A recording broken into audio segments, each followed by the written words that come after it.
মূলধারার জনগোষ্ঠী থেকে তুলনামূলক পিছিয়ে চা শ্রমিকরা। এজন্য চা শ্রমিকরা থাকেন না চোখের সামনে। শতবর্ষ ধরে তারা কঠোর পরিশ্রম করলেও তাদের শ্রমের ন্যায্য মজুরি ও মৌলিক অধিকার থাকে অনিশ্চিত। নিজেদের অধিকার আদায়ের জন্য বারবার আন্দোলন করেও ন্যায্য অধিকার পাননি তারা। দুর্দিন যেন কাটছে না চা বাগান শ্রমিকদের।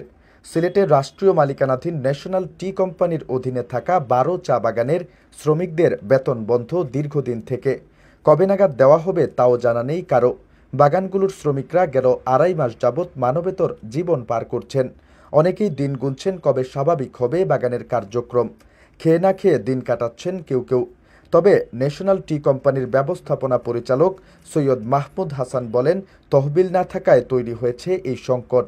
তার দাবি, ১ মাসের বেশি সময় ধরে শ্রমিকরা কাজে না যাওয়ায় এরই মধ্যে ক্ষতি হয়েছে ৩০ কোটি টাকা। সিলেটের লাক্কাতুরা মাঝ লাইনের চা শ্রমিক সরস্বতী লোহার বলেন, অনেক কষ্টে জীবনযাপন করলাম, তবুও একদিন খাই একদিন না খেয়ে ঘুমাই। আমাদের তো কিছু না, কিন্তু বাচ্চা কাচ্চাদের কয়েকদিন না খাইয়ে রাখব।